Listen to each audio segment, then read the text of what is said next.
What's up, everybody? This is the Runners Club podcast. As you know, we hitting you with the vibes, with the words, with the podcast about running. And we're back for another week. You know, I'm Coach. I almost said I'm Coach Courtney. I'm literally. You is. You show it. You show is. I'm in my like momentum bag, you know, because I just wrapped that up with Nike Innovation, and I've always I've had to start every audio guided run with, "Hi, hey guys, hey team. This is Coach Courtney. I'll lead you on this 30-minute situation. Pop. Anyways, I'm Coach Courtney. I'm Courtney Phillips. Whatever you want to call me, I'm here, and it's the Runners Club podcast. And you, my friend, are. You know, I'm just being stylish. You know, so I'm just a regular guy. You know, regular on running here, basking in the stardom that is Courtney Phillips. You need to stop. Coach Phillips. You know, and Coach Courtney. You know. Coach Phillips. I wish. No, that sounds like something my dad would call. Coach Phillips. No, Mr. Phillips. I ain't never heard anyone call my dad Mr. Phillips. But they be calling your dad. Bonnie. He says his name is Levon. He says, "Call me Bonnie." Just call me Bonnie, man. Relax. Yeah. Not that serious. No. Okay. I think that was our intro. Like, let's just go ahead and just bring our guests in because we got guests today. Let's go. Let's just do this. We'll talk to y'all afterwards, though. So you know we got shit to say. Mm-hmm. All right. Okay, we're back, and our guests today. I don't even know how to begin. We got Lucy here, and we got Jorge from GRC Run Club. Welcome in. How are you? Hello. What's up, y'all? We're excited to be here. Yeah, I'm super happy. The fam. Yeah, already. We got like family in the building right now. I love when we have family over. Like it's the best thing ever. I know. I like it too. It makes it so much easier to just have like honest conversation when you're like, we're all friends. Mm-hmm. And well, Jorge, you always be coming to me talking about how you listen to the podcast. And I always, every time someone listens to the podcast and tells me that they listen to it, I'd be like, what did I say? I don't know. I don't remember what I said. So yeah, it's nice to have you on so that you are, I don't even want to get into it just yet, but can you just give us a quick intro to like who you are, where you're from, and then we'll get into GRC Run Club and everything that you started there. Yeah, ladies first. Let's go for it. Ooh, it's like you go first. I'm Lucy. I'm one half of GRC Run Club. We also have a nonprofit which spawned the Run Club, which I feel like we'll talk about later, but that's GRC Run Club. I am a born and raised Chicago girl. First gen Mexican American. I'm an event producer by trade. I have an event production company called Loose Ends that I've had for the last 4 years. And then I also have a floral shop on the west side in Little Village where I grew up that I opened last year. I don't like working for people. Here's I hear that. Talk about it. About it. And then Jorge and I started GRC Run Club, which is our nonprofit, in 2020. And then we launched our Run Club component of it last year in 2021. Love that. What's up, y'all? I'm Jorge, born and raised Chicagoan as well. Got it tatted on my stomach. So I don't forget. From the north side. I'm a north side kid. Experiential marketing is where I make my monies and help support. Experiential marketing? I like it. Yeah, that's the. Oh my God, that sounds like some shit I need to put on my LinkedIn. Let's go. Yeah, that's the job. Helping the BPOC communities, multicultural communities, produce events throughout Chicago. GRC Run Club, not-for-profit. GRC Run Club, the Run Club. What else? City ambassador too. That's where I got into health and wellness and got to meet y'all beautiful faces, Ian and Courtney. So that's us. No. That's me.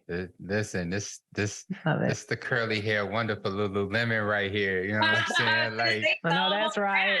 You know what I'm saying? Like, I ain't never like his hair is always moist. Like, it looks like it's freshly wet. Like he's using a new product for his curls because he wasn't using any product in his curls, and I was like, you need to put something in there to like get the new hair routine. Shout out to Rizzo Curls. We're looking for a sponsorship.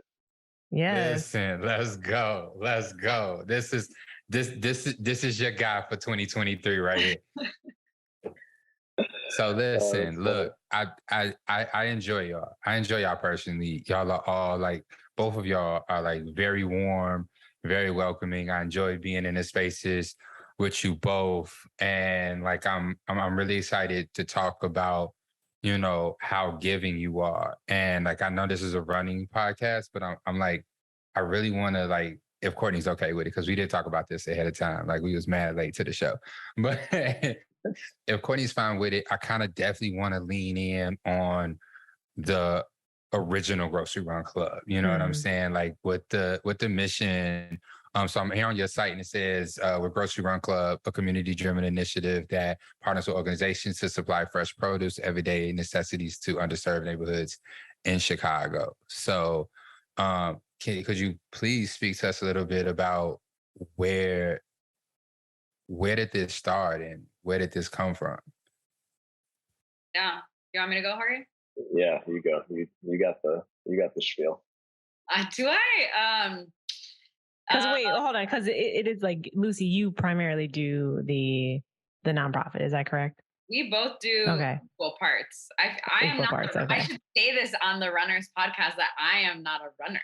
You are a runner. I see you out there. I do like my 1 cute mile, but Jorge and I are co-founders of our nonprofit. We share equal duties there, and then for the actual Run Club, we're also co-founders. I share the running mom title. It's actually the runner. Ian sees me like come out pretending like I'm taking time and stuff. Look, pop out, you know what I'm saying? Dressed to the nine. Always. Ain't sweated not one bit. I play the part and I do all the paperwork that goes behind running that we're God bless you. through now that is very administrative. But we started Grocery Run Club, the nonprofit, July of 2020. Jorge and I were in the middle of the pandemic, like everyone else. I was having an existential crisis because I work in events and Jorge works in events too, but I own a company and he works in corporate. So we were just having this time of like, what are we doing?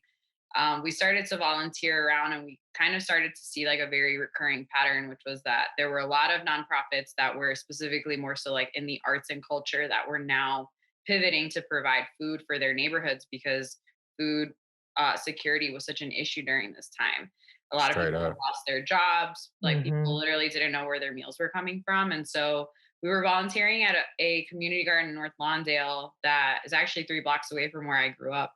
And we very quickly noticed that like the government funding wasn't really there. Like this one weekend that we were there, they just like didn't show up with food. So we had like 50 families there that like literally did not have produce for that week and depended on that. And so Jorge and I kind of walked away being like, what can we do?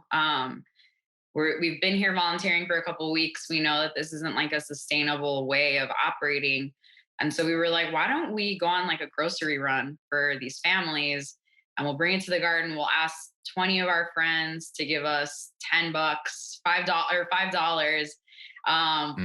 $100. And then we'll go on a grocery run. We'll bring it to the garden. And so we ended up, our friends are very generous. We ended up raising $300, literally just like on Venmo. And so we went on a grocery run the next weekend and we were able to provide food for the families. And we kind of loved that it was self-sustaining. Like we could choose if we were going to be able to support and we weren't leaning on a government entity or anything else. And so Jorge and I were kind of like, can we ask more friends to give us $5 and maybe we can support more families? And so that was really the starting point of Grocery Run Club as a nonprofit. So at the core, what we wanted to do was create a very streamlined system where people could donate monthly, like being in a club, whatever that monetary amount is that feels comfortable to them, whether it's $5, whether it's $20.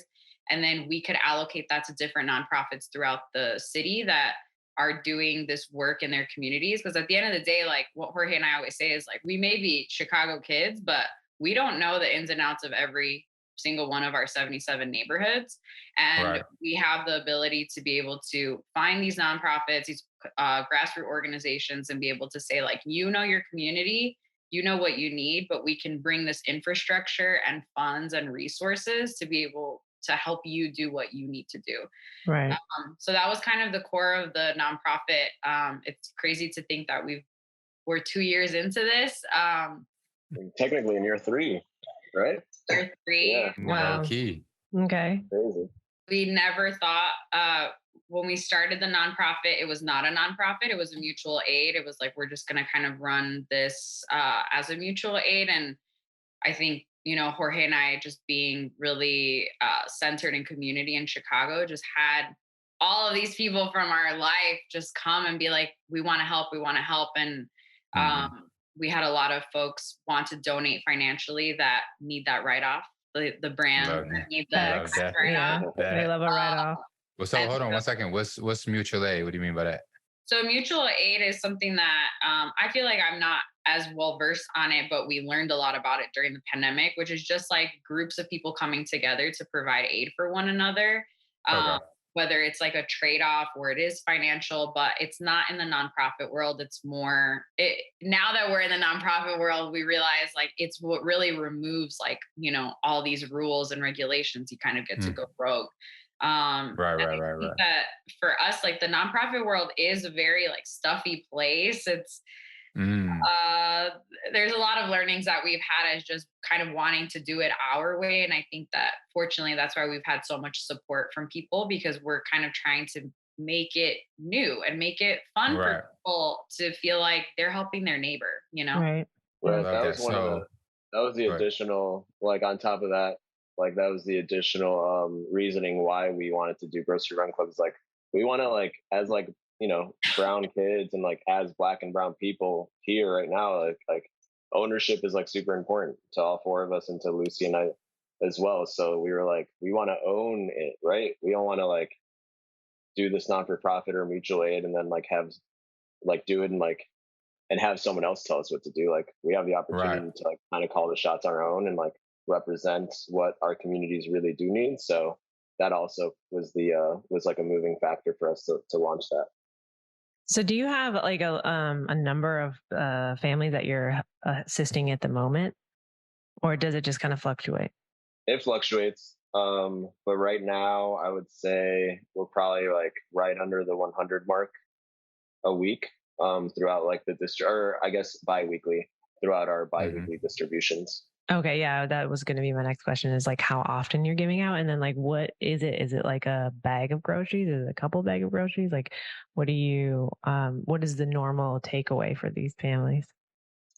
So going back to like Lucy's point, it varies slightly because we want to like show up accordingly on a bi-weekly or whatever the cadence is right now. It's on a bi-weekly basis. So we have the garden where we do distribution. So whatever we're harvesting at the garden offsets what we go shop for.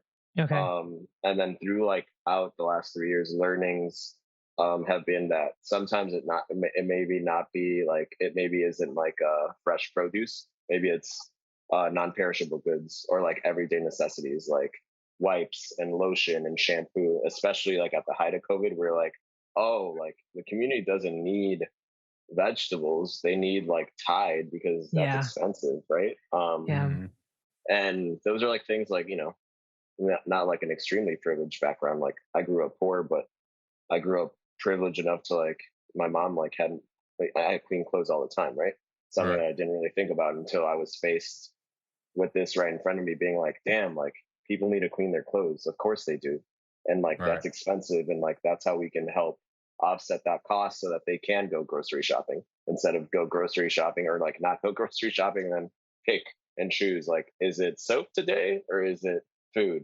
Like that's a very hard decision for anyone to have.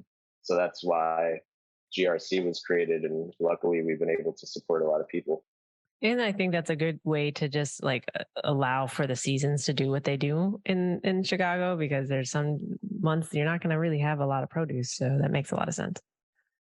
Yeah, that's totally true too. Like potatoes and whatever else we eat during the winter time, right? Great Midwest. Yeah, I think to your point, for us, it always fluctuates in terms of the organizations we're working with based on what season they're going through in their work as well. But I think to Jorge's point, like we always try to show up with the org on how they tell us they need us to show up. So when we first started to Jorge's point, we were like, everyone needs food. And then we were like, wait, we're giving folks fresh produce, things that need to get cooked. And some of our communities don't have a stove. So how are we? Or like running water sometimes too. Exactly. So like, how are we making sure that we understand the needs of each community? Because the need of North Lawndale is different than the need of Little Village, and they're right next door to each other. So that's been like it's constantly like information taking and really listening to community members as well as the organization that we're partnering with. So in that scenario, it just always varies with us. Understanding on intention day in, day out on a weekly basis.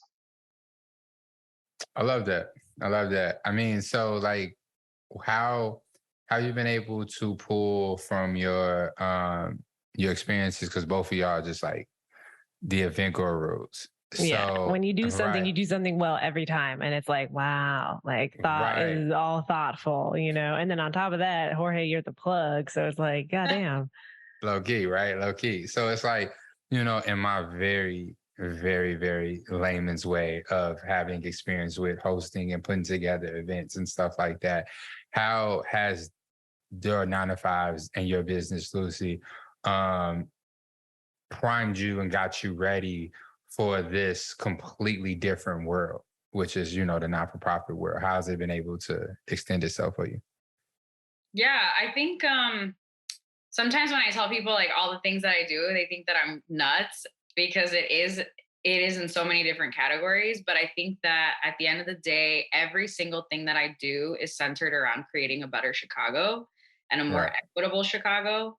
And so whether that means that I am creating an experience for someone to love our city more, or creating an experience for someone to feel more comfortable in our city, it's like one and the same for me. And so at the end of the day, it kind of comes back to hospitality. I think is something Jorge and I talk about all the time. Our true backgrounds starting our careers are both in hospitality. And so I think that what we do as event producers and in the event world is something in hospitality. And what we do as the nonprofit is meeting people where they want to be met, where they need to be met, and making sure that they feel welcomed and secure in what they need. So for me, it's kind of like all one in the same bubble of making sure that we're providing a good experience for people to live their life. I think, but I would also mention too, like it's all things that you love. It's it's a manifestation of Lucy in the wild, like out in the world, like that. You like flowers, like what you've created with your flower shop is so beautiful. And I'm just like, everything is something. To me, they're all interconnected. Like one feeds the other one in this like very, very beautiful way. And I think it's because, again, we've had the flexibility of building it that way. So if we're building it that way, we're going to make it the most genuine thing that we can, and the thing that makes the most sense. So all of them is just kind of like one little ecosystem of things. When I'm able to plug in like benefiting our nonprofit during an event or putting that on the radar, like I'm kind of just looping all of those things together. So yeah, in that way, I think the things we've had to learn about the nonprofit world, we feel really lucky that we've had people to ask questions, to be like, hey, how do you do this? And I think that goes across all of the businesses. It goes across running specifically after embarking kind of on our run journey with the Run Club, is like, we have people like you guys to ask questions that are so generous in giving us answers. And that's also kind of what's been able to help in us just getting the nonprofit where it needed to be. But I think more than anything, we just want to think differently about what a nonprofit can be. So like Jorge, right? Right. So like Jorge as the I can't even use the word experiential marketer. You know what I'm saying? Because like what I'm really trying to get to, right, is when you're doing your non-for-profit work, when you're pulling up and having, whether it's for lack of a better term, the food drives or, handing out, whatever you're doing at that moment, right? Is the experience at that moment actually important? Because, I see like right out here, right outside of the store at the corner, there's a truck to pull up with fresh produce on there. I mean, I think the first $5 or $10 worth of produce is free, and then you can come on a bus and shop whatever they have, right? I mean, it's a really cool thing, but I will say the production is lackluster, right? It's just like some people standing out in the sun waiting to get on this bus for like an hour or two, right? Is creating a level of production around your events for your non-for-profit, does that really matter, or does they not care because they just getting free shit?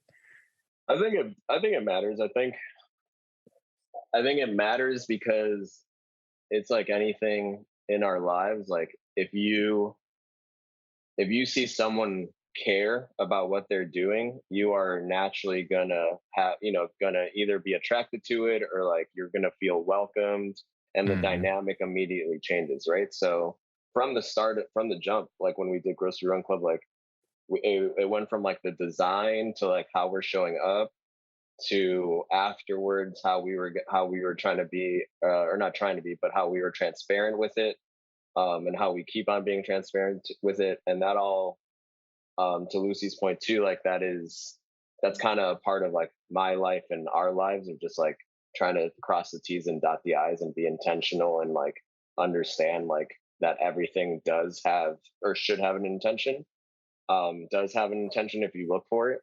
So yeah, I think like from the work aspect of it, the structure on the back end, admin wise, and just like the structure of like correspondence, and like even getting to the distribution, has been a big learning that I have applied from work. And then when we're there in person, it has also applied to that, right? It's like trying to bring that experience and that welcoming scenario to that neighbor, or to that person, because when we're being like totally honest, it's a very hard situation. Like I remember when my mom had like the link card and the food stamps, and she was like embarrassed to like go to the store and like use it. And I would hate to not remember that, and not be able to like create a better scenario for that same person. Yeah. Right. Because these people deserve nice things too. And they deserve nice experiences as well, just as much as anybody else. They don't deserve to feel less than just because they need more. 100%.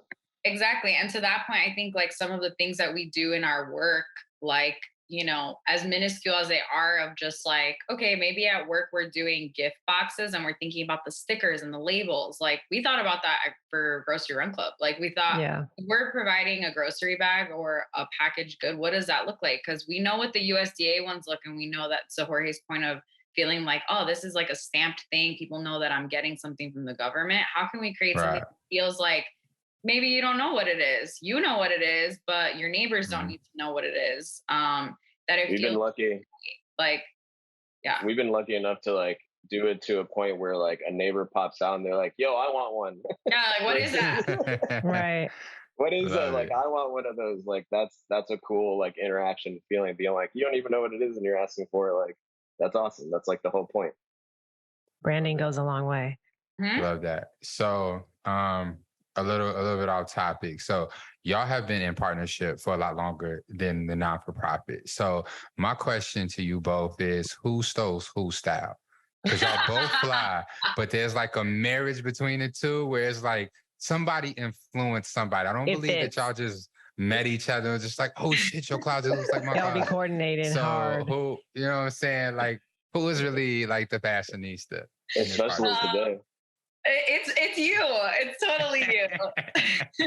Nah, Lucy worked. Lucy, you have the high fashion background. I like some clothes though. I'm modest as hell. Y'all both like some clothes. Well, here's the thing. I don't like spending my money on clothes. Jorge loves spending his money on clothes. So that's the difference. It's like I went to school for textile and apparel design. Okay. So I'm like trained mentally. And then I worked for Alexander Wang, who's a high-end designer based in New York. And then when I moved to Chicago, I worked high-end retail for Jill Sander, who's a European designer. And so all like those swaggy pieces were given to me during that time. And then after that, like knowing so much about the business, I was like, I'm not spending my money on clothes, but Thankfully, Jorge's closet is always accessible. I'm the consumer. He's a consumer. Love it. I love it. I love it. That's dope. So you just be like, hey, do not put this in the dryer. This has to last at least another 10 years. I feel I'm aside from that when I'm not usually dressed up, but I'm more of like a Bulls t-shirt, like baggy pants, sneakers type of situation. It's a vibe. It's a vibe. I'm here for it.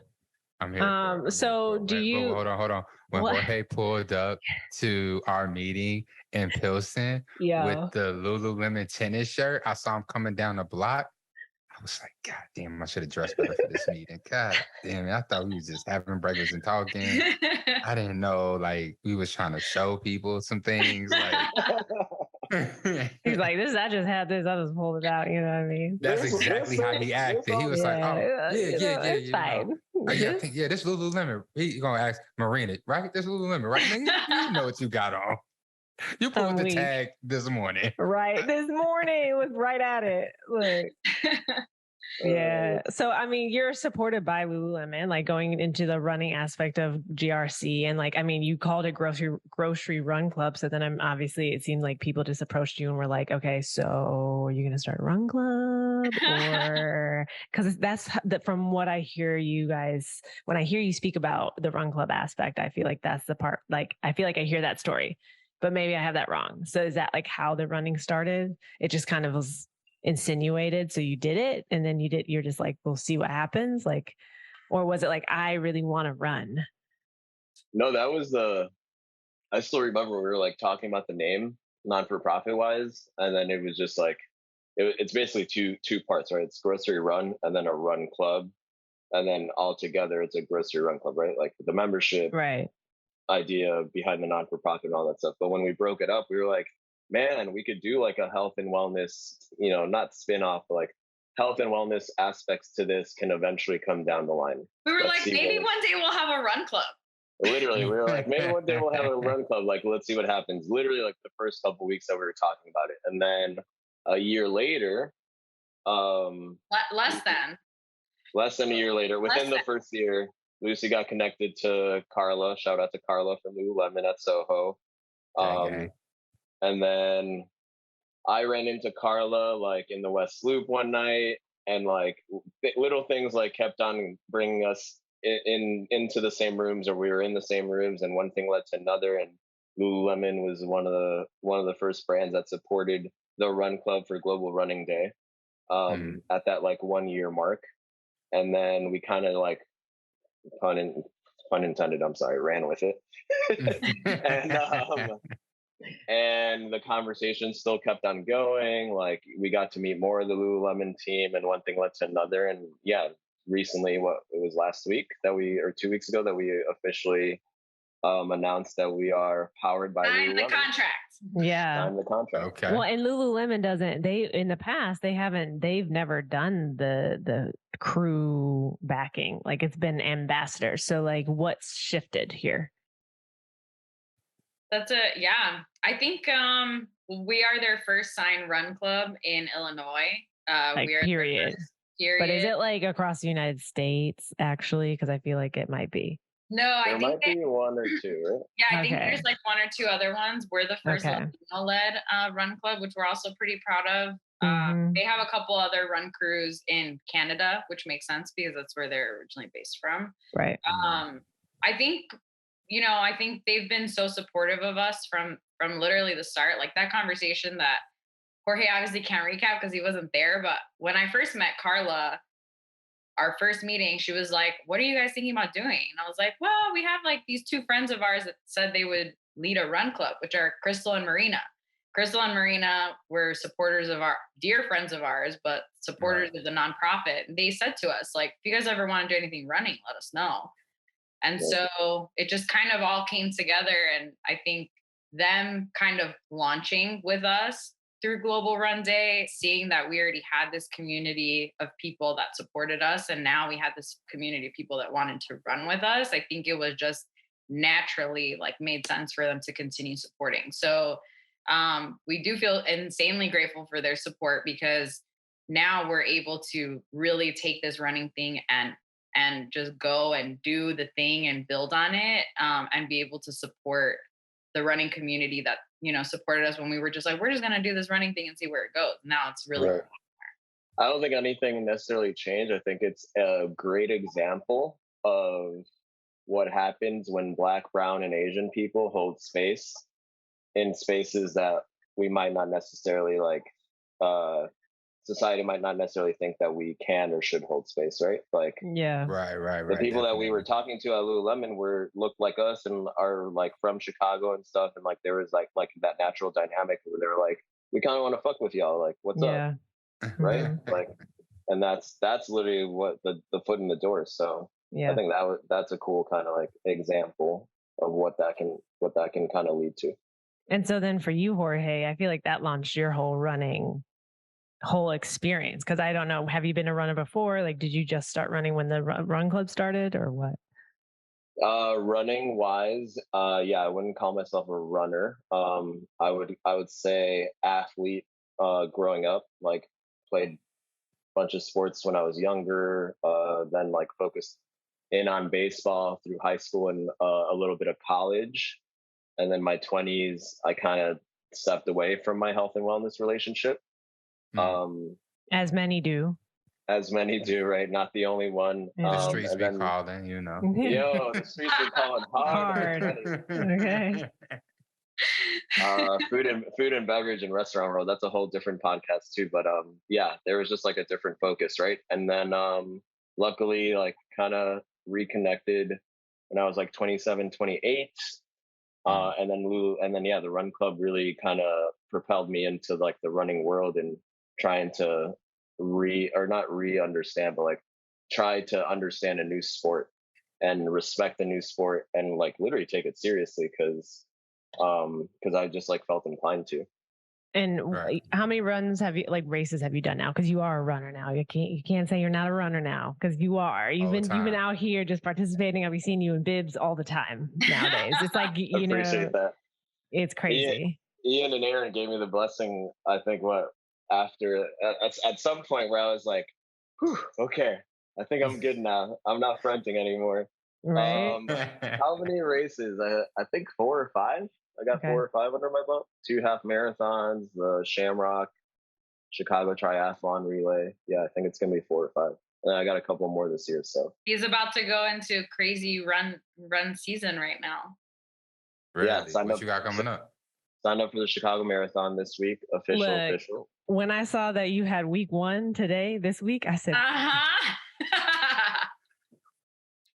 who is coaching this man? I said, I mean, I'm not saying you're not going to do it. I mean, you have more enough time, but it's August.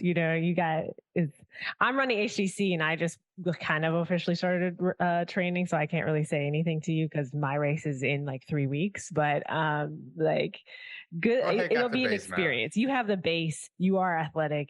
You will enjoy it. But it is funny because it's like training starts in May and it'll consume your entire summer. So to be able to kind of like hop in now is kind of nice, honestly. Super nice. I think that kind of speaks to like the runner that I am right now in this stage where I'm like rookie, like big-eyed, bushy tail. Like I'm falling in love with running like every week. Yeah. And so like, and I didn't want to lose that.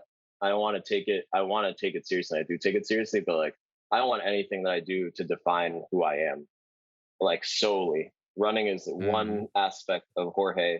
Mm-hmm. And I took that very consciously at the start of the year and understanding like if I do the marathon, I kind of want to do it on my own terms and I want to do it the right way. And like the first 10 weeks of training, like I wasn't there, like mentally specifically, and then like work wise and like with like other things, like I'm like I don't have time to do this. So yeah, that's why I was like, I had a couple of people. They were like, a 10-week. You're going to start training 10 weeks out. I'm like, I got the base though, and like I'm not trying to like run. You're not coming off your couch. I'm not coming off the couch. I'm not trying to run a sub 3. I have goals. Let's see how it goes. First of hopefully many. Just finish. That's all you need to do. Finish and enjoy it. No, totally. I agree. It's your first one, right? Yeah, first one. First full. Okay. Wow. Yeah, man. Just run There's that. nothing like the first marathon. I haven't run a marathon since my first in 2019. And now my concept of my time and my effort and what it means to, like, what I consider a good finish is different. So now it's like, it's still fun, but it's not that wide-eyed bushy tail type of vibe anymore because I've already done it one time. And so I think if anything, I'm like, maybe I'll do LA and then, have these hills kill me. Cause lately I'm like, what the fuck? Okay. I can't escape them. I live on a hill. Everything's a hill. I just don't know. It's weird. It's very strange. But yeah, I'm happy to see, like, I get very excited seeing you like running because like, I think that we really connected when you're going for that try. I just remember you telling me a lot about that try and you doing that. And like in my mind, I was like, oh, he's probably been an athlete because a lot of guys just walk around with these athletic bodies and it's like y'all could fool us because you know what I mean. Like I always talk about how Matthew can just come up off the couch and run a marathon any day of the week because that's just how he's built. But I love to see the journey. Thank you. Yeah, you almost had me last August when we had that meeting. You're like, you need a bib, and I was like, I was like, let's come on. I was like, oh. Yeah, and even then I was like, yeah, you have time. It's fine. Yeah, you're good. No, yeah, the journey's been fun. The journey definitely has been fun.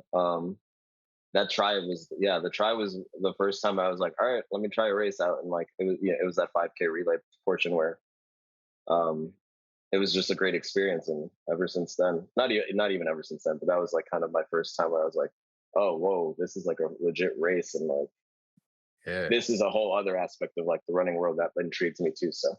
Mm-hmm. And so, Lucy, what are you doing?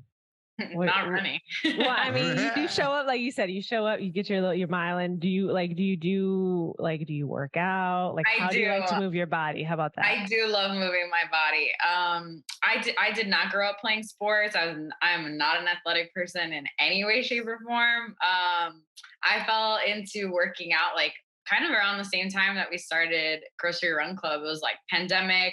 Trapped it at home. I started doing my Jillian Michaels workout tapes at home. And I was like, oh, I like moving my body and I like taking these like 45 minutes to myself. I feel like I started to take it more seriously probably around this time last year, where I started to like consistently go to the gym. My friend Ed Tinoco took me to Train Moment for the first time. And I was like, that's just crazy. I loved how much I could push my body, where it really was like mind over matter, where I was like, oh, you can't do this. And you trick yourself that you can. So I'm like, I feel like the strongest that I've ever been now in my workout routine, in my physical body. But every time that I try to run, I'm just like, I don't want to be in my head for this amount of time. Just like, like, I like things that are fast. I like thinking if the dumbbell's going to fall on my head. Like I like focusing on that instead of running. So it's been super great. I think for me, really taking like all the skills that I have, which are more in like management and admin and project managing, and being able to kind of just let Crystal, Marina, and Jorge do what they do, which is running, so that they don't have to worry about any of that. And I feel it's been special to kind of just be on the sidelines, knowing that whatever it is that I can do to support them helps them focus on their journey of running. For marathon, I'm most excited for the cheer station because I will be planning a cheer station. It's going to be great. I already know. It's going to be a vibe. But yeah, it's I think in general, like showing up to the runs, because we do our runs twice a month. And there was a time like right when I opened my shop that I just wasn't able to be there on the weekends. But the last couple of months that I've been there, it's insane like how tight the running community is here in Chicago. That everyone is at a different point in their running career, and everyone just wants to show up for one another and be there to cheer each other on. So it's been really cool to watch. Oh, I love that. I mean, like it's the coolest thing about the sport of running. It's what is the word I'm looking for? I can't think of the word I'm looking for. Anyway, but you can do it with a community and it still be so personal. like at the same time. And that's what I've come to enjoy about the sport. Cause I mean, like honestly, like I know I would not still be running if it wasn't for the community. And then it's gotten so much bigger because when we started out, I feel like it was 7 on Sundays and really just gumbo and stuff like that. And then like, you know, everybody's popping up. We getting more in tune with 312. You guys are here, Tortugas are here, the Peace Runners are here. And it's like the family is just growing and growing and growing every single year. And for me, I'm getting more and more new runners, which are my favorite runners and stuff. The runners who don't believe that they can do more than what they already doing, who cannot believe what they're doing in this moment. Is what I enjoy the most. And what I've really enjoyed about GRC Run Club is for me, who is mixed, I'm Black and Latino, and I have been, you know, just, you know, grew up in a predominantly Black community, visit some Black communities here and there when I'm hanging out with my dad on the weekends and stuff. But I've had the opportunity to really be in these neighborhoods when I'm coming out with GRC Run Club, with Tortugas, and I'm meeting some of y'all friends who, you know, who grew up, you know, in that space, who, you know, have, you know, all the native vibes, you know, that from their country. And it's like, I love getting a taste of that because I'm 32, 33 years old at this point. Like I feel like I'm always gonna be on the sideline, like watching what it means to be Latino. And it's it's don't amazing. say that. It's kind of how it feels. I have a lot of imposter syndrome around it. You know what I'm saying? But like it's y'all give me the opportunity to be in that world and feel safe, you know? Thank you. That means a lot. I think, you know, for us, we definitely wanted this to be like, I hate saying safe space because we think that there aren't safe spaces for us, but it's true. Like the running community, from what I've seen, because of the way we've curated it, it can be very diverse. But I do think that thinking about growing up Latino, you know, health and wellness is not the priority per se. It's like my dad works out now, but like I never saw my parents working out. Like it was never something priority. In the same theory of like why I didn't play sports, my parents never prioritized like me moving my body like that. I think our diets like can be healthy, but they're really not. So there's like so much around that of just like how we eat now. Cause I think about a lot of like indigenous culture, specifically for Mexico, like some of that food that's like clean eating, but yeah. Now, and what we have access to now, and if I were to eat tacos every single day, like that's not helping me. You know, I think about like Jorge's Colombian. So like all the fried things that I've eaten in my lifetime, eating Colombian food, like all of that. So we like really want to take that into consideration when we're creating this space for running, of just like, how can we fuel our bodies better that is still paying honor to our cultures? How are we pushing ourselves to push our cultures and create space for ourselves to work out, to take care of the one vessel that we have, and do it with people that look like us? At the end of the day, I think that that's been like the really cool thing that I've seen through our run club and through all the other ones, is like you have a buddy to kind of keep you accountable and to know that you're doing it with. And that speaks volumes to people, to Black and brown people. Yeah. I think definitely. Again, like the ownership of it, like, yo, we wanted to do a run club, how like we thought it would be great to do a run club, right? Which is like tap into everyone's strength and then create this space that not only is like naturally, organically like BPOC, but for me specifically, like growing up, like I grew up on the north side, and it was very, not like crazy diverse, but I was able to be exposed to like a lot of different things on the north side. So why not recreate that same space as an adult, as a leader for the rest of my community? Like anyone pull up on us, please, you know, like that's the whole point. Right. And I think the one other thing I want to add, like for us, we run twice a month. We do 5Ks. We make sure that we have someone that's leading, that's going pretty fast, someone that's in the middle, and someone that's trailing. And so just in the thought of being inclusive, not everyone that's running with us is marathon runners. Some people are running for the first time, but with those runs, we also wanted to make sure that we were moving around the city so that we could be in different neighborhoods to expose people to different neighborhoods in the city. So if we're in Pilsen, we're supporting, something that maybe is predominantly Mexican. Last week, our last run, we were in kind of like West area supporting Aya Pastry. She's Asian. Like, we're able to just kind of shed light and support smaller businesses, but also just like bring people to maybe places that they wouldn't necessarily be running in, to just like continue to expose who we are as the BPOC community in our city. So are you guys doing is there anything that you want to share as far as like future this summer, this fall that you have coming down the line? I know you guys always have like a really good rollout with everything you do because you produce events. So I don't want to, give any spoilers, but I just, what can people look out for? And also like, also, do you need to sign up to join GRC? Do you just show up? Give us the deets. Yeah, the deets. I'm like looking at her. What do you want to share? Deets wise, Run Club wise, you can. We're on Instagram, GRC Run Club, and we post our bi-monthly runs, routes, directions.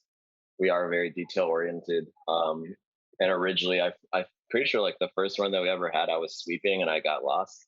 Oh my god! I was just like running around randomly in Humboldt Park, like I don't know where anyone's at. So we are detail oriented and like sharing out everything in advance so everyone feels comfortable again, because like it is a very like inclusive and like welcome, like just like welcoming first time for many kind of scenario for people. So that's how you can support and follow GRC Run Club. Specifically Run Club wise, we're taking it day by day. I feel like marathon's like the first one that's coming up. Like we're going to be there supporting everyone that is running for GRC and, giving out some cool vibes. A shakeout run maybe is in the works with some friends from out of town, ideally, and partnering with other run clubs in Chicago. So we could do like a community focused shakeout run. And then outside of that, I don't know what else you want to share Run Club wise. I'm going to spill it. Secrets here on the Runners Podcast. Exclusives here. And also because I just like manifesting. But when we signed on to be Lululemon's Run Club, we wanted to make sure that we weren't just like another run crew. We wanted to make sure that it tied back to our nonprofit and still, whether not in its literal essence, adjacent to it. And so we will be supporting a high school track team this fall. Through our Lululemon sponsorship. So we'll be able to make sure that we are kind of providing the same things we want to provide our runners now, which are just more information on how to better fuel themselves. Both Crystal and Marina are certified personal trainers now. They're taking their nutrition classes. And so they have this wealth of knowledge that they want to be able to share. Marina was a high school track runner herself.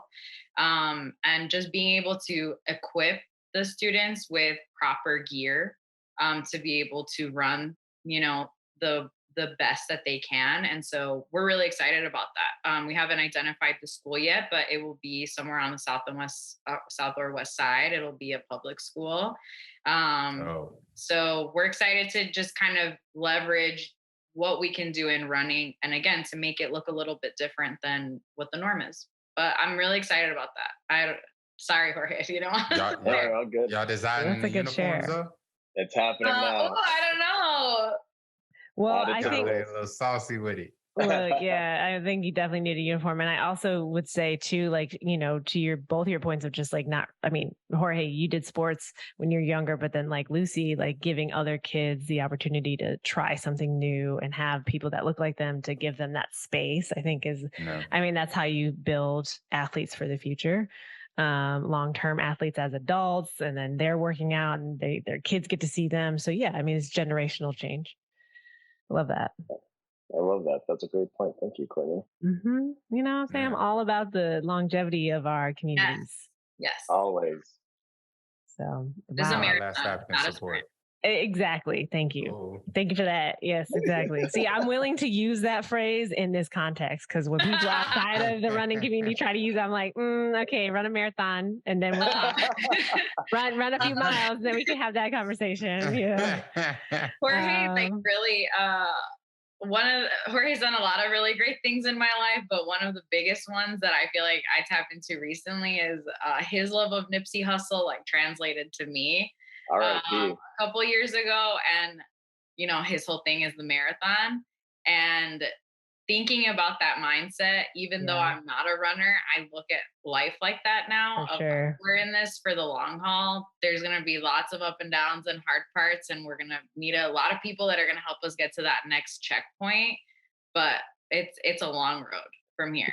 You're so right. Yeah, so that's my marathon. I do use it more for not being. Go ahead. It's just me and my thing. But well, speaking of Nipsey Hussle, and I'm going to share this here because I haven't shared it anywhere yet. Actually, not even on like social media.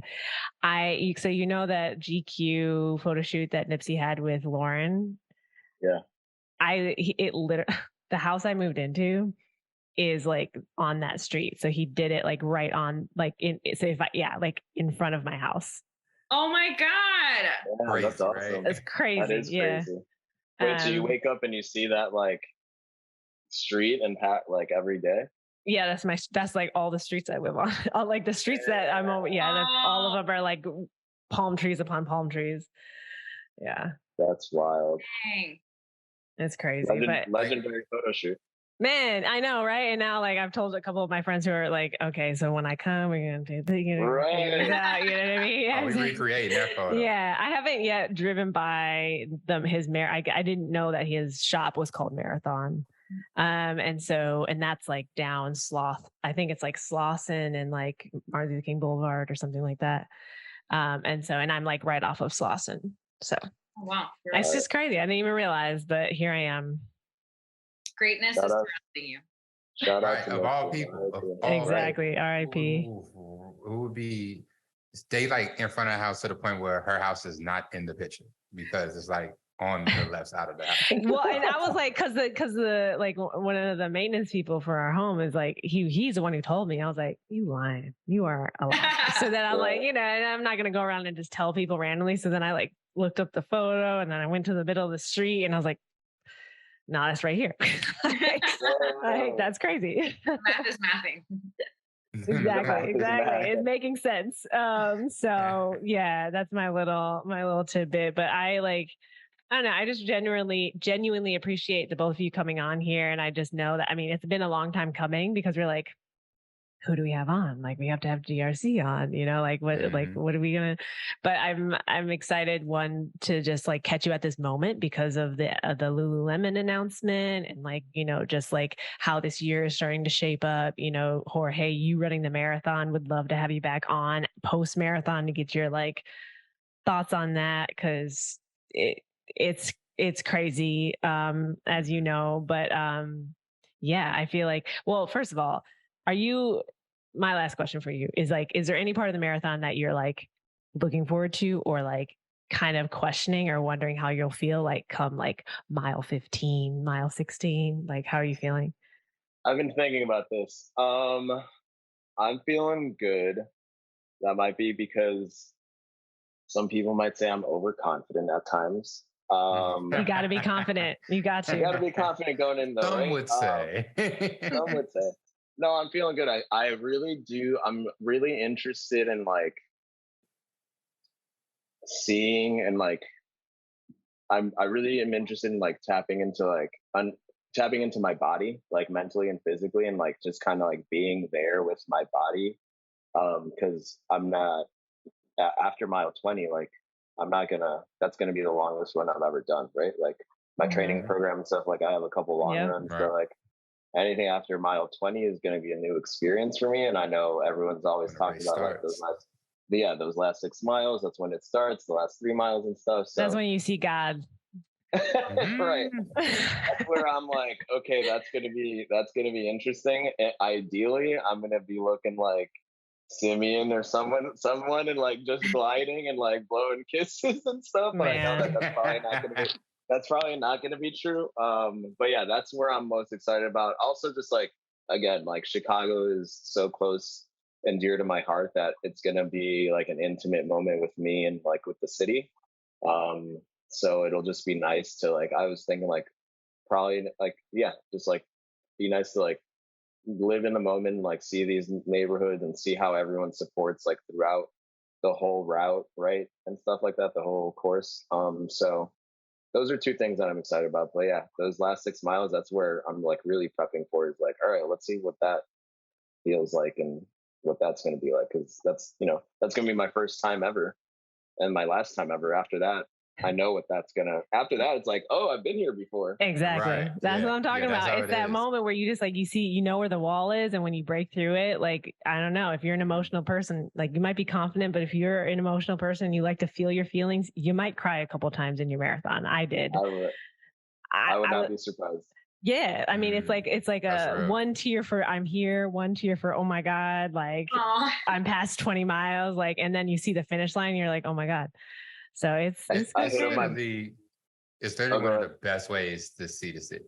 It is, yeah. It's I'm actually super crazy. stoked. I hit up my mom this morning. I was like, hey, gonna run the marathon. Can you make it? And then she called me and she's like, you want me to run? And I was like, no, I don't want you to run, Mom. Can you I just be need there? your presence. Right. And she's like, oh yeah, I can definitely be there. It's gonna be early, right? I'm like, yeah, it's gonna be early. She's like, okay, see you there. So yeah, I think like, and she's probably gonna be at wherever we decide to do the cheer station, which is probably gonna be around that time. Right. So okay, yeah. So yeah, that might be the the triggering moment. Mile 23, yeah.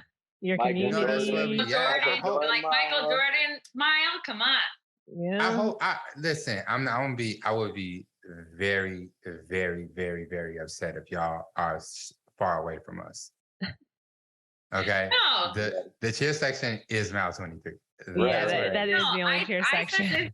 I saw Aaron the other day and I was like, you and me, we all got to talk about cheer station. It just has to be one like giant cheer station. That's what it is. Family reunion. Everyone has their own t-shirt. But everyone's together.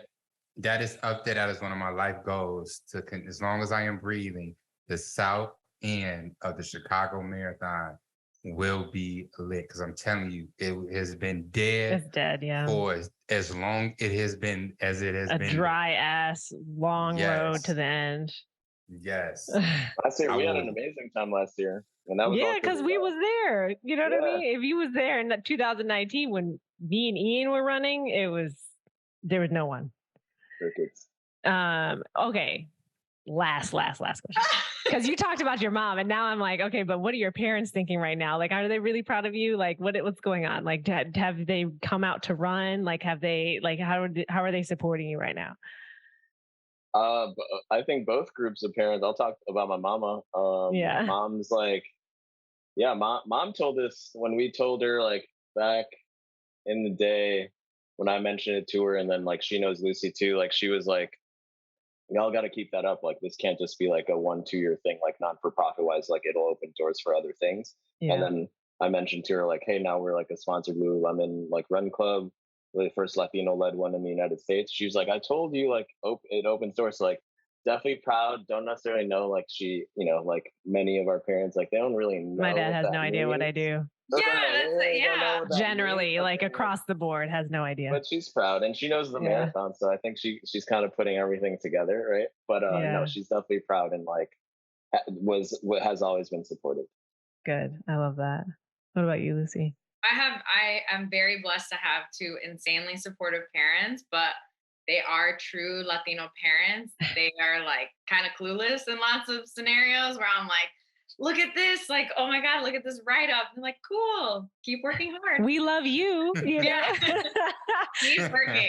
I'm just like, all right. So I feel like they are as supportive as they are so supportive. They're as supportive as they can be with what they know of this world. Cause I also feel like the world we live in is so different than it is true. Like, literally can't wrap their head around. So true. As an entrepreneur, like have your parents hit you with the like even though you're doing good, you're constantly leveling up your business, have they ever hit you with the okay, but like when are you gonna get serious and like get a job? And Yeah, for a long time they did. I feel like they recently, honestly, I think the flower shop was the kind of like the breaking point for them because they realized I had a physical space. Physical space is all that that generation understand. It's like either you have a 9 to 5 or a physical space. Otherwise, I don't know what you're doing. Yes.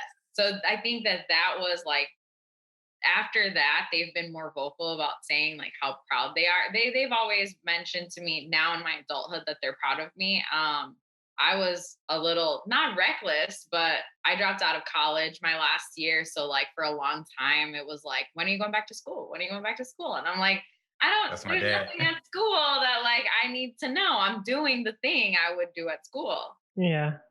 So yeah, I feel I'm very grateful for their support. And I think that I spend a lot of time, I think Jorge does this too. Like we're trying to like re-educate our parents of being like, look at these things that are possible. You never could have imagined they were possible in your time. My dad is an entrepreneur. I would say he's a musician. He was a musician back in the day, had a band with his siblings, and at some point, had to make the really hard decision of like, I have a family now. I need to have a real job.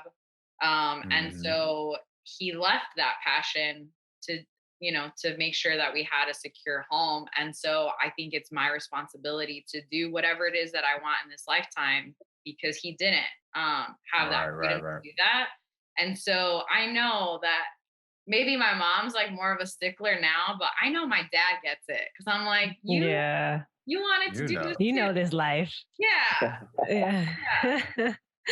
I love that. Amazing. Okay. Yeah. Well, thank you again for joining us. And we're definitely going to have you back again. Jorge, you need to come back and let us know how this marathon experience goes. And just wishing you the best. That he's running Hood to Coast in 3 weeks. Man, you're just spilling all the beans. Yeah, you about to pop up on me. And Aaron too. Did you know Aaron is running it too? Yes. He's gonna be so mad. Y'all about to be popped off. No. He ain't told nobody either. You are ridiculous. When is this coming out?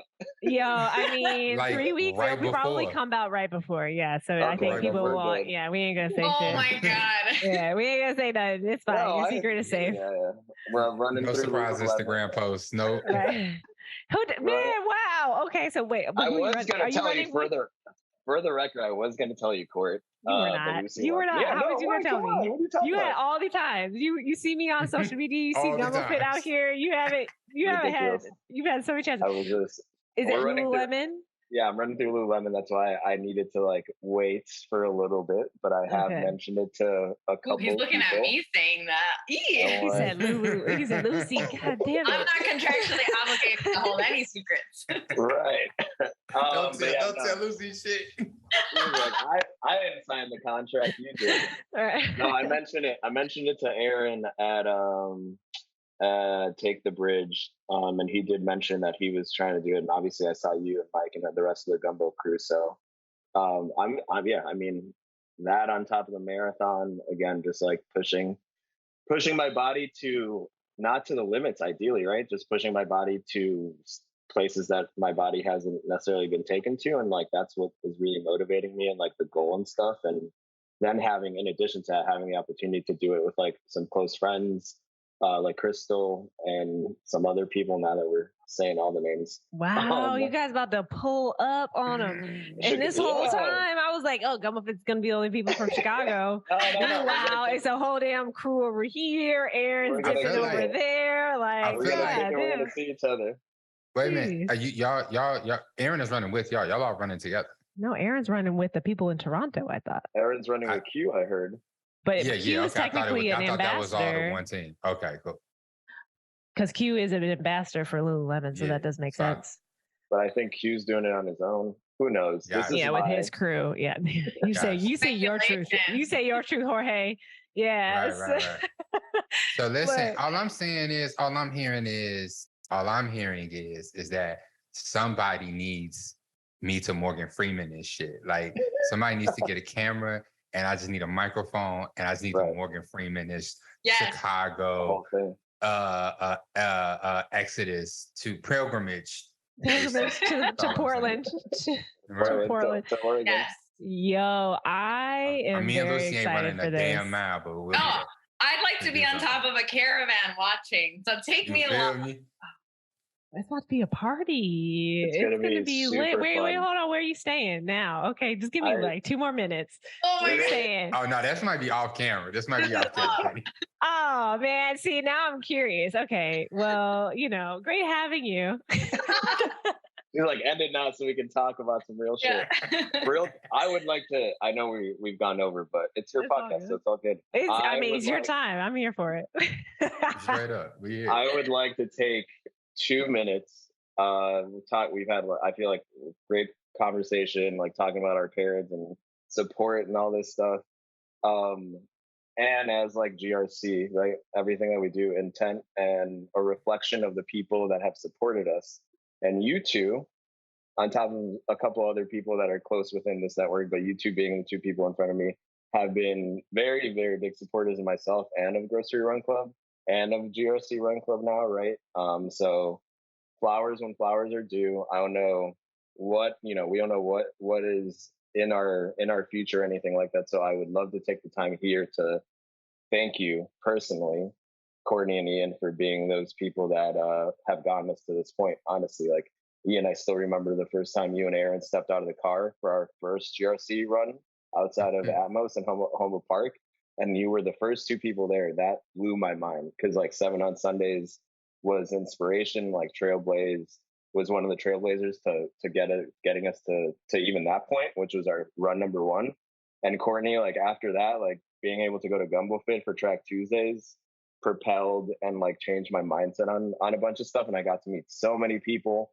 And I've been knowing both of y'all for a long time. Like I remember searching up like Last Lap on Block Club and like doing research on some work stuff. And Courtney, like you being Courtney in Chicago, like everyone knew of you. So like to be able to like actually call you like friends and supporters and leaders and like people that trailblazed us to this point is something that I just wanted to take the time to do. Like thank you.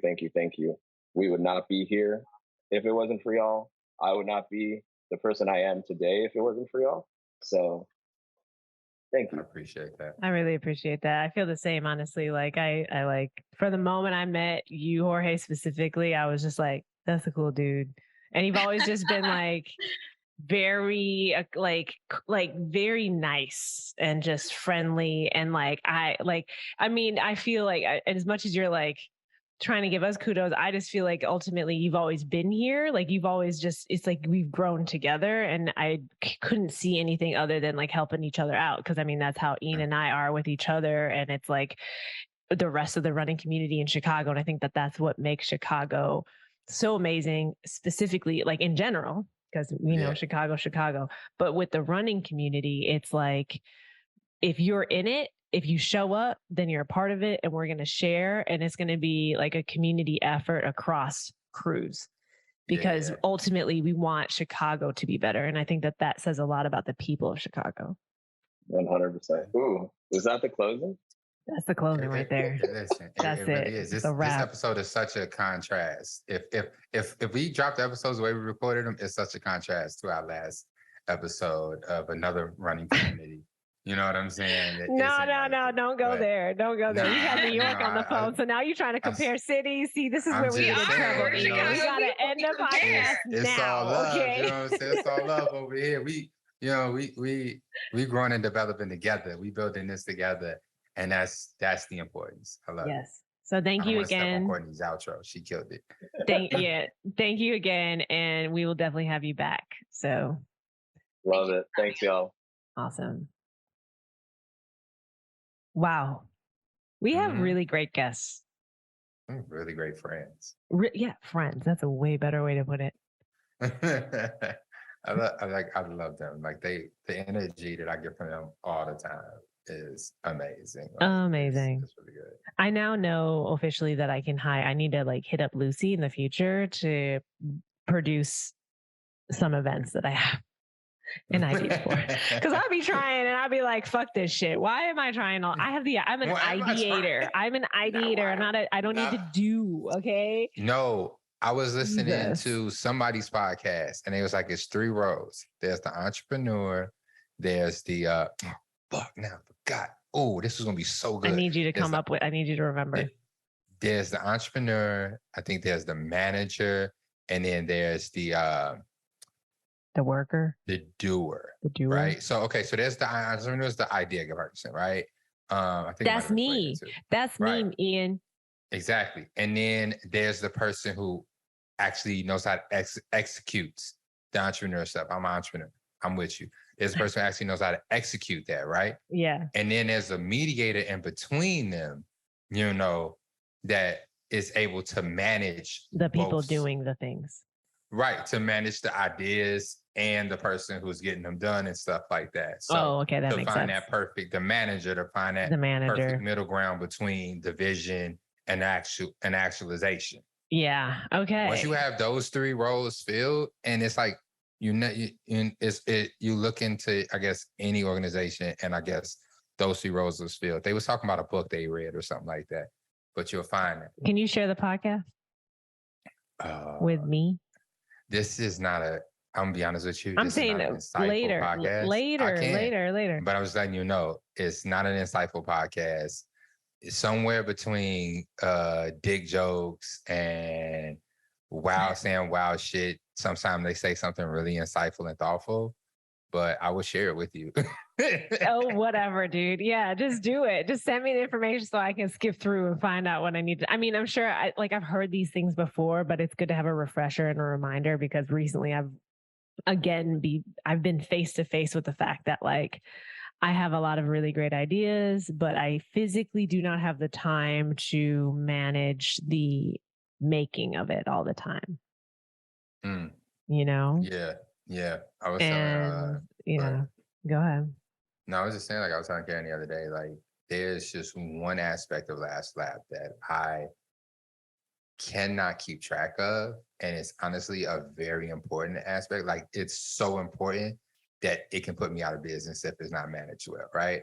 And I'm like, I need literally just help with that one freaking thing. Right. Because it's like, I'm not really an administrative person. Like I can come up with the ideas. I can also strategize about the best way to make said idea happen and stuff like that. But I am not an administrative person and stuff like that. Because mostly my personality and stuff like that. Because especially when I get into that mode of like, okay, I'm administrating this. I am very blunt and direct and not necessarily friendly. You know, I'm not as like, it's like I lose a lot of warmth when I have to be in that position. Same. And and it's like it and that's also not, because it's not what you want to do. It's not exactly. You know? You're going against the grain instead of going with the flow. Right. So yeah, okay, Lucy. You know, if you're still listening to your own episode, just know I'm going to be hitting you up. Yeah. So, I mean, hearing from them was really great. I also just wanted to use the last couple minutes to just get an update from you and see how things are going. How are things going for me? My thigh hurts really bad. From what? Trail running. Like that one thigh hurts? The left one. You said thigh. Yeah, no, it's just that thigh. It's just that one. Okay. It's wild. But I'm loving it. I'm feeling good about where I am. I'm feeling good about my plan right now. The base mileage has been feeling really, really good at it. 8 miles out on the trail. Cause you know, I'm doing heart rate training right now. I just kind of fell into that. So I'm really staying at that aerobic heart rate area, which for me is like between 135 and 149 beats per minute. And I've just been staying there, and I did that on the trail. Wait, say that range one more time. 135 to 149. Is that something you learned from Karen? Because I feel like you told me Karen was doing this for a while. Nah, the heart rate thing. I know we talked about it, but remember, Karen's been doing the heart rate thing for a while. Nah, she don't know how to do the heart rate thing. It's too much thinking. There's too much thinking. So but you're like keeping your, I mean, I get it. Yeah, so, you know, I got the garment, you know what I'm saying? And you're looking at your heartbeats per minute, but I'm just saying, like, what if it goes above? Are you actually slowing yourself down? Yeah, I'll walk if I need to. Wow. Between 120 and 145? Between 135 and 194. 149, I'm sorry. Okay. Yeah. Yeah, that shit was wild, right? 194. You just went shoot. Right. I'm dying, actually. Like I'm having a heart attack. But yeah. 135 and 149. Yeah, my warm-ups, I keep it under 135, which is dreadful running. Which is also probably why my leg hurts, because I am running a lot slower. Because now, mind you, I'm keeping it under that heart rate, but depending on the day, depending on my recovery, to stay in that heart rate range, I might be running 2 different paces. Like most of the time, like when I'm good and I'm recovering well, that's like a 9:45, 9:30 situation, between a 9:30 and a 10-minute pace. You know, some other days, like later in the week, that might be a 10:30, 11-minute pace for me to stay there. Mm-hmm. And so, you know, because also when you're running slow, a lot of times your cadence slows down. So now you're spending more time on that one leg.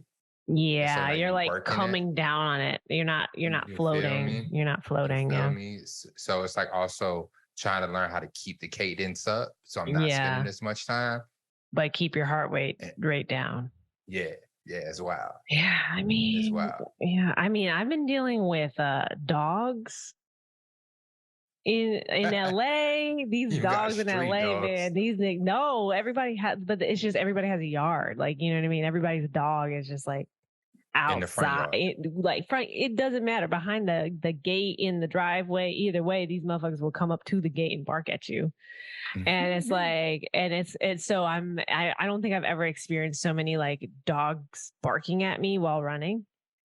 Because again, in LA, people have yards and it's always nice outside. Moves. So I'll be like, and then my heart rate goes boom, boom, boom. You know what I mean? Like, it's like, Jesus Christ. Like, these motherfuckers be coming out the cut. I mean, and then I got to bring my heart rate back down. Like, it's crazy.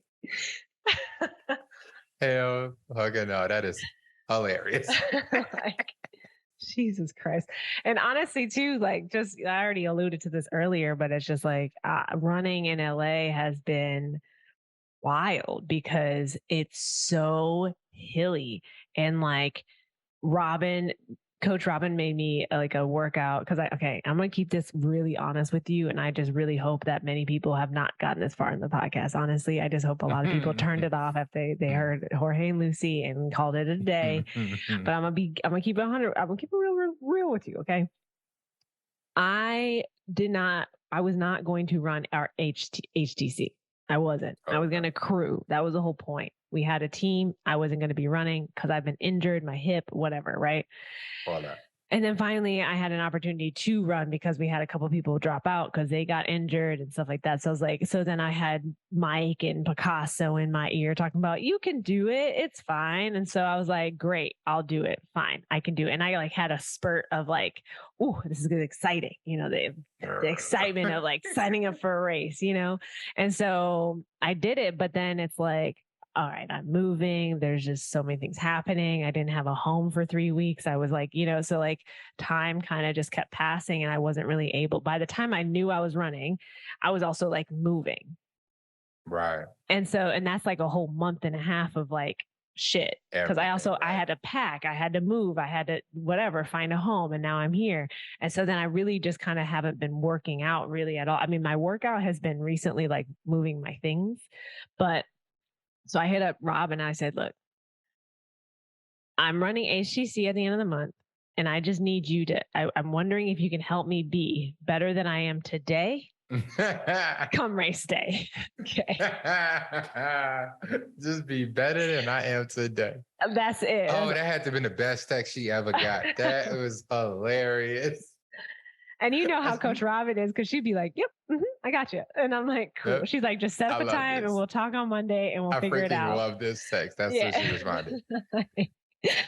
And it's like, she just is never really phased. And at first I was like, yeah, I mean, I think I'm running like 9 miles. Like I'm thinking I'm running like 4 and then 5 miles.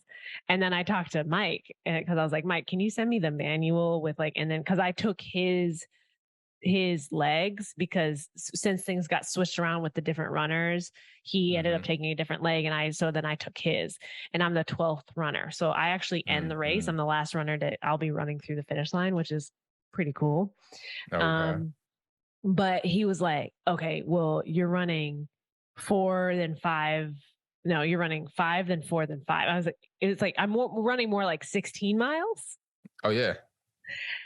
And I don't know why I thought it was like under 10. Yeah. Every time you start running.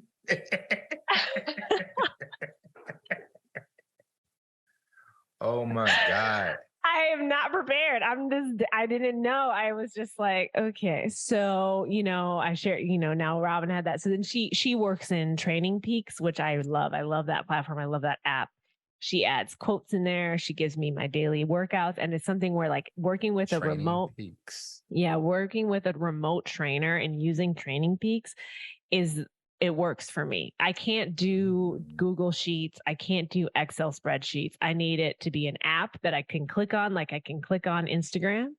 And I get the satisfaction of like my Garmin, when things are uploaded onto my Garmin, it goes into the app. Really? Yes. So then it's like, then my trainer can actually see what my workout was from my Garmin, and I don't have to like write it out. And then she'll also put like strength training in there too. And then she'll put like links if there needs to be an explanation of what the workout is. So it just makes it more personal. And now I'm like, okay, because we did this when I was training for the 50K. And that like really kept me on track. And I love checking things off a list. And that is exactly what that is. Because then you get the green check every time you do something, like, especially when it's the Garmin thing, because it's like, yeah, I recorded it and that data went into the app and therefore it's green. So that's me this week. And it's been okay. Like, I think running has been like, I've been out for runs here and there. So now I have running with a purpose. But every time Robin's been giving me these workouts talking about at the end, flat, super easy AF, right?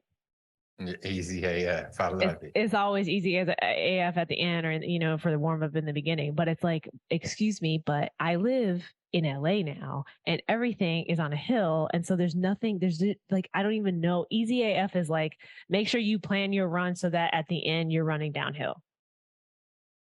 That's what that means to me. That's smart. That's what that means to me now. But even running downhill requires technique, because the declines on some of these hills are very, like, they're not normal hills. It's not like you just gotta lean in. You gotta but that's also how I hurt myself, because I was training for the 50K. Then I came to LA and ran the 5K before the marathon. And that's how I like fucked my knee up. And since then, that's where my whole body fell apart. On them LA downhills. Oh, I was running them too fast, and I was like pounding the ground, and I think I overextended. This is also not the fucking trail. So this isn't even trail. This is me running on the streets and whatever. And it's just like, I honestly, I want someone from Chicago to come visit me and then go for a run with me so that they can understand. Like, I need you to come out here so that you can physically understand what I'm going through right now, because I'm not used to it. And maybe I know I will get used to it at some point. But there's no experience like it in the Midwest. There's no experience like it on the trail. It's, that really big hill that's on, like, I think it's the Yellow Trail out in Palos, the one that's like super, super steep. Yeah, I ran it this weekend. It was last weekend. But imagine if that was like every second street. Every second street. Okay. You get to the end you get to a freaking 4-corner, you get to the intersection of a street, and it's like, you either go up one that looks like that, one that's slightly less of a decline, or or an actual decline. And then you have to run back up because you're still trying to like get your miles in. That sounds like a lot. It is a lot. So it's just like, training is just, I mean, obviously it's good for the training. I'm just kind of baffled at, like, I don't know. I've never had so much incline in my backyard. Listen, your legs gonna be amazing. Yep, that's the goal. That's the goal. Look, and then I have my driveway and I have a partition that's like in the front of my house. Listening. You want me to drop $200 so I come run the hills with you?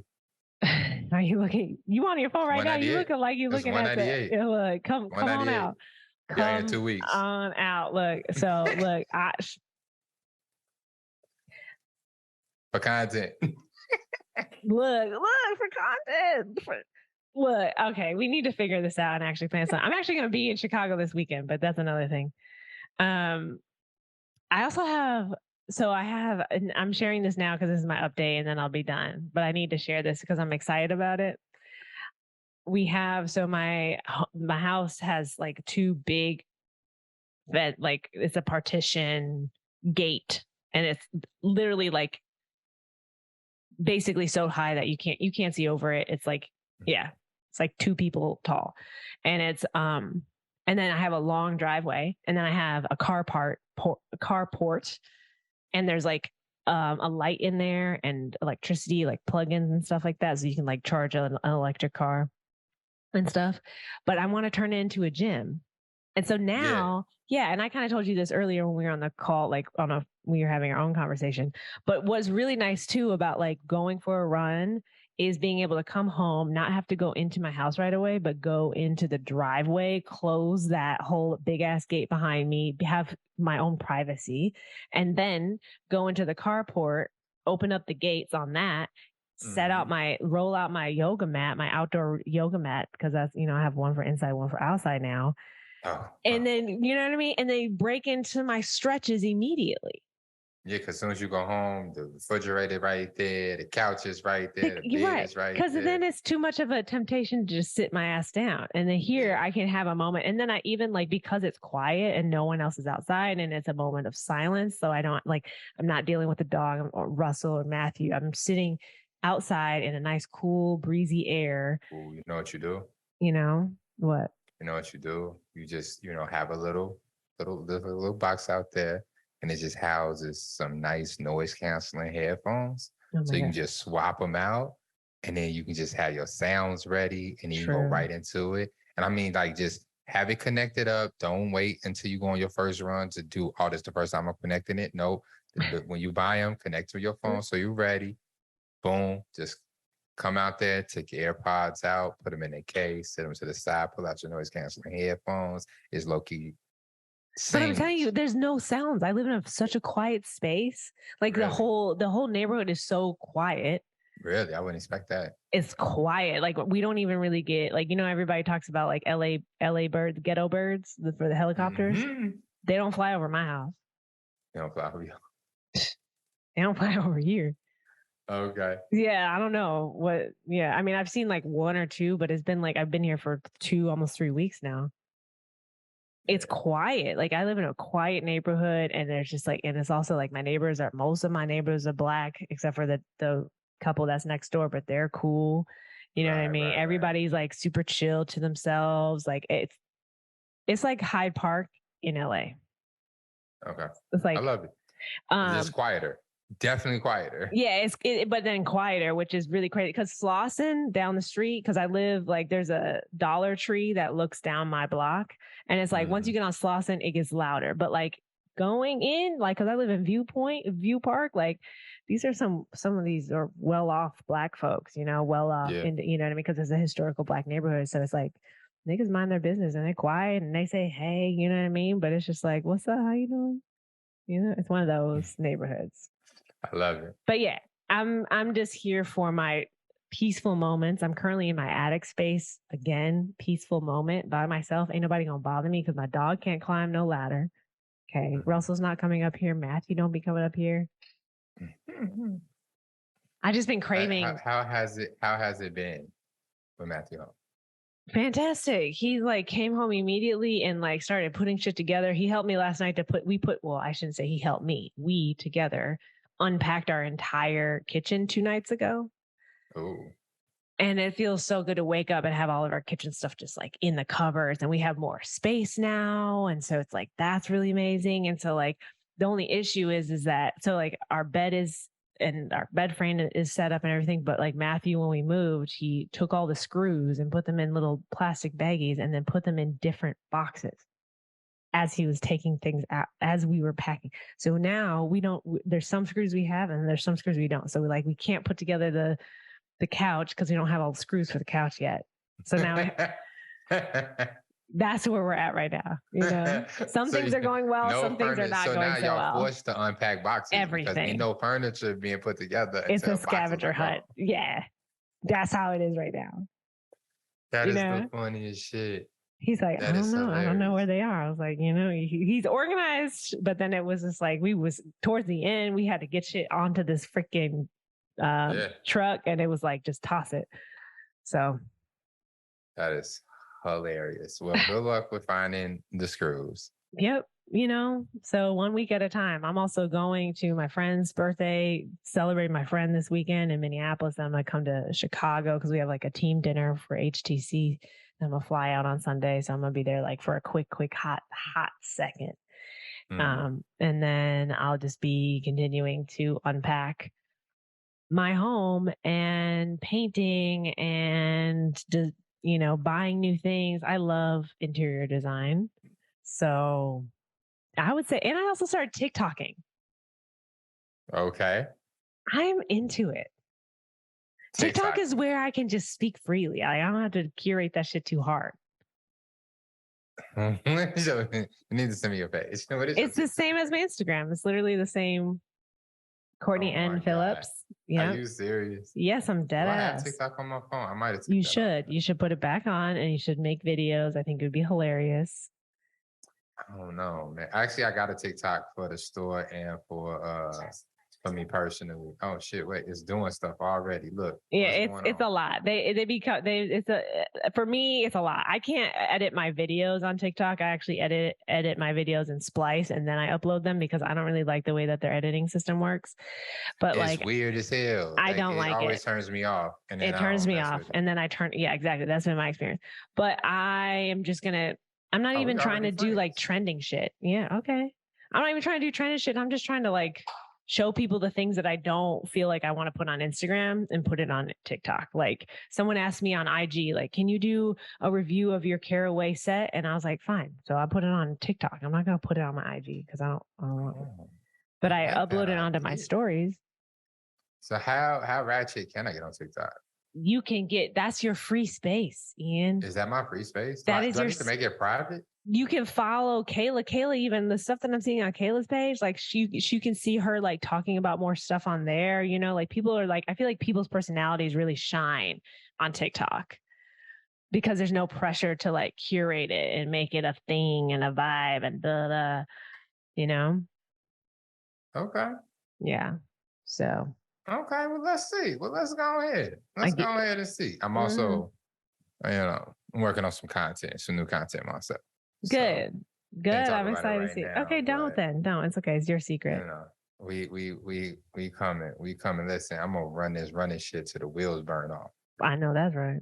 It's fun. It's enjoyable. I passed my RSCA test.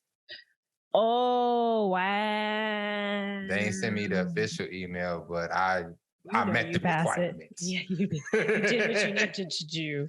You know what I'm saying? I don't know how long it's going to take them to read that email, but I guess the results are sent to them automatically, but I met all requirements and hands down, we are there. You know what I'm saying? Amazing. Like, I'm officially a coach after I get my CPR certifications.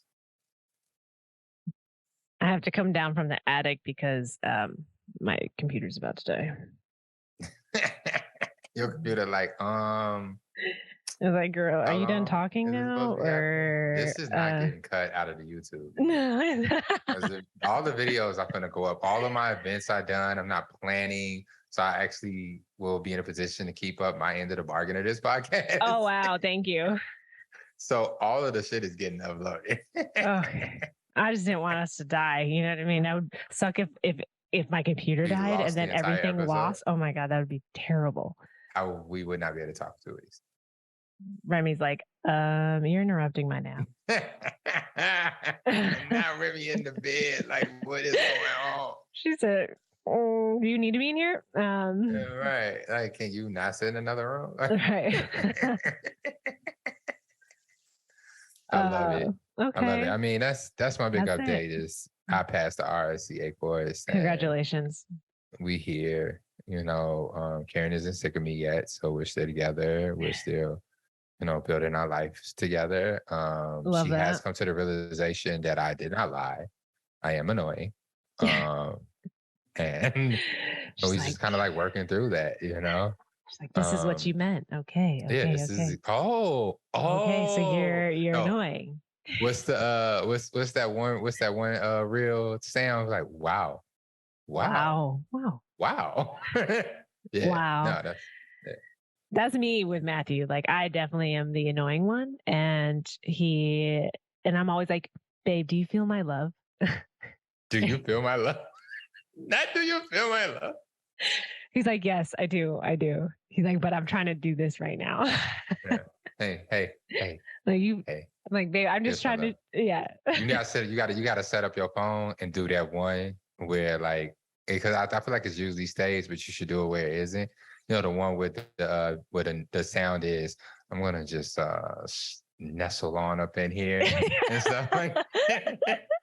You should just touch your phone up one day without him noticing and just do it to that sound. I'm just gonna nestle on.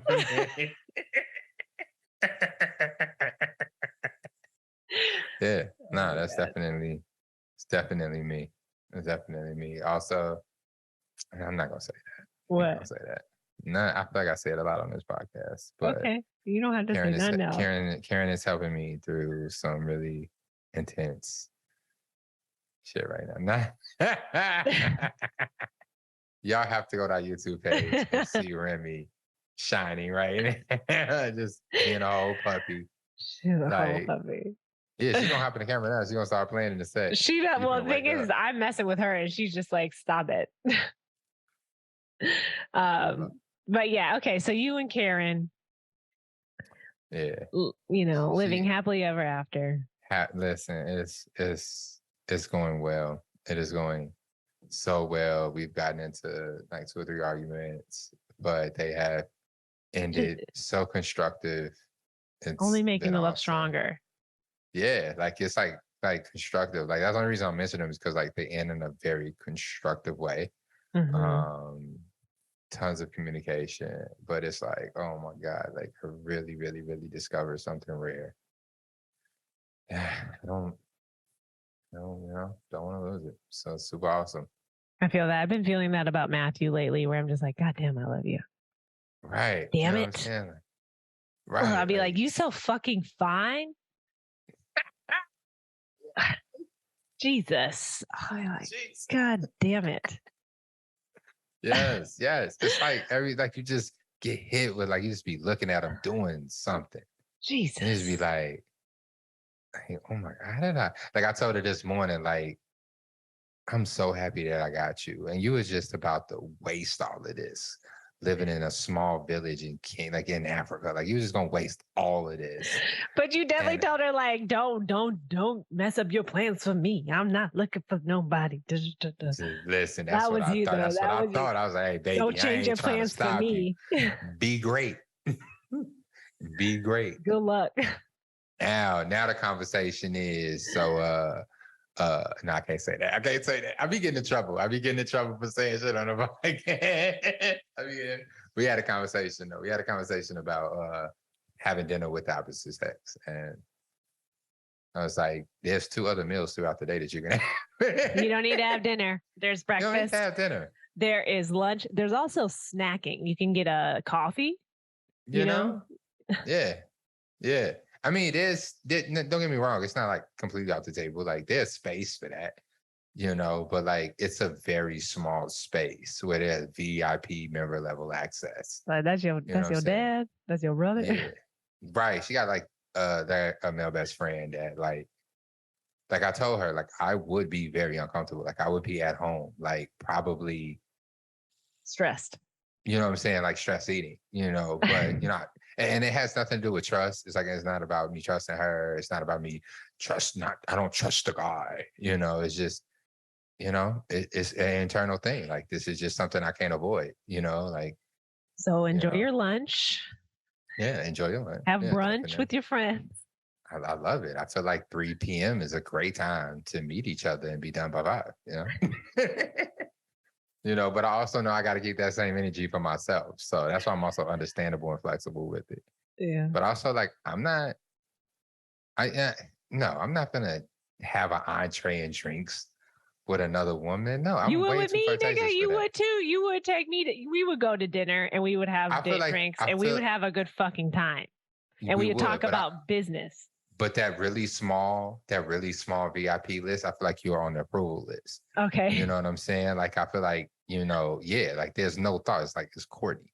But like, I'm pretty sure there's a few other women who I'm cool with that, no, like, I wouldn't go have dinner with them now that I'm in this relationship. This specific relationship. Because prior to this, I also, like, did not care. Like, hell yeah. Like, go eat with whoever you want at whatever time of day that you want, because I'm going to do the same.